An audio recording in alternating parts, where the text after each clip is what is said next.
Hey guys, I wanted to take a few minutes to go over some ideas if you have a creative funk.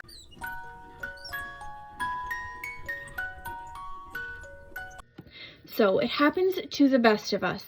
You are going along, maybe some extra stress or some life changes have happened, or maybe you just wake up one day and find that you don't love the art and craft that you've done for so long as much as you used to. What do? Creativity is merely looking at something that you've looked at a million times in a new way, with new eyes. And that's what design is all about. It's finding a way to do the same basic thing in a different way. And that's the creative part, the beautiful part that makes it so personal. It's not just a science, it's also an art. So one of the things when I am going through kind of like a funk where I'm just like, I can't think about soap anymore. Like it's, bleh, but it's there. Like it's deep down. Like there's no getting rid of that. Like it's part of me now.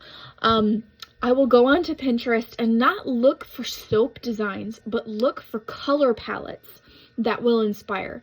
And you can find them literally anywhere. You can even Google it, Google free color palettes, and they will have some for weddings and special occasions and events, anniversaries, anything that they pick a color palette for, you're going to find. Even if you wanted to look for family picture color palettes, because all of the family is supposed to, coordinate clothes and everything, and they have certain colors they wear.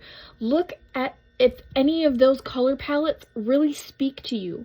And once they do, you find ones that your eyes are drawn to, and your imagination starts to kick in and think, wow, I could do that in a drop swirl. Hey, I could do this in a hanger swirl, or whatever it is. Maybe that would be pretty in layers. So my second tip is to print out a color wheel or make one yourself. So it's really a very basic thing. You don't have to be an artist. You don't have to know all of the color theory in order to work a color wheel. It's basically just the primary colors, yellow, blue, and red, and then piecing together ones that would look good together. You can do ones that are in the same clump, like these three here, or you can do opposites, like kind of a burnt orange and kind of like a pool type blue-green. And you could do the opposites. You can do 3 different colors. You can do like every other color. And it just is as wild as you want to get with your color chart or your color wheel. This really, really helps. And just seeing these colors, they make them a lot more elaborate than this. This is more of a basic one, but this will help you to get some of the ideas that you are just stuck, like, I just can't.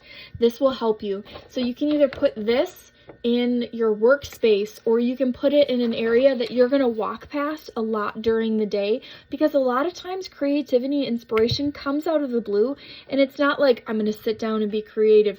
It's I thought of a yellow daisy and what would be good, maybe a red rose, and your mind pieces those little bits together, and then you're like, wow, I could make a soap from that. So it's all of that creativity coming together, but the color wheel will give you some inspiration. Another tip is if you don't have a color that you'd like, and you have a shelf full of mica colorants, but you're like, but I want this specific one and it doesn't exist, just again, use the color wheel. What color do you need to mix? If you want a certain kind of purple, but you're not getting it, maybe you need to add a little red to the purple that you already have to make the hue that you want. Also remember, white will make something lighter, black will make it darker. So activated charcoal is my #1 go-to for darkening. Some people find it incredibly difficult to work with. I don't have a problem with it. If it's properly mixed, you can mix it in hot water. It'll help dissolve some of the chunkiness or maybe the floofiness, because it will floof up. But if you do it properly, it's going to be just fine. Activated charcoal is perfect for making things just a tiny bit darker. Titanium dioxide also makes things a little bit lighter or a lot bit lighter. And you can also use a white mica powder or a black mica powder or an oxide. Black oxide will work if you don't want to use activated charcoal. Another tip, You don't know when inspiration is going to come, so make sure you keep a little notebook in your purse or by the side of your bed. I find for myself personally, the ideas come when I'm out shopping or in a new place. Maybe it's a brick wall and I think, wow, I could do that design. Like there's some kind of design or a picture you see out, or you see somebody with a beautiful sweater and you're like, holy cow, can I please take a picture of your sweater because I want to make it into soap? Or you're falling asleep at night, and that's typically when your brain does weird things like the word Pacific. The C's all sound differently in that word.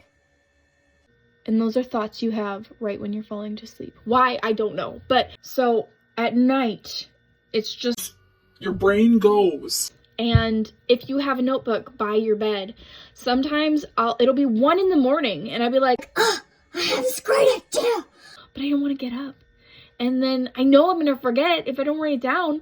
So I have my notebook right by my bed. I can whip it out. I can do up my design, all of that in the morning. I'm like, look at this. This is great. So it's a good practice to have. Either have a notebook small. It doesn't have to be honking. Like get a little notebook and have it in your purse for when you take drives, whatever, or you're out and about, and something by the side of your bed so you can. Also, I wanted to let you know, if you're interested in ordering from my shop, I am running a sale right now, today and tomorrow.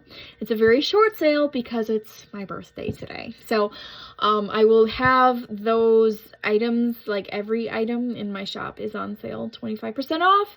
bluehavensoapery.etsy.com. If you've seen something that you like on my YouTube channel and you're like, hey, I kind of want to check her stuff out, I've got a lot of different goodies over there. If you have any specific questions, please let me know. I do try to cater to individual people and their needs and what they're wanting and fit you with just the right thing for you.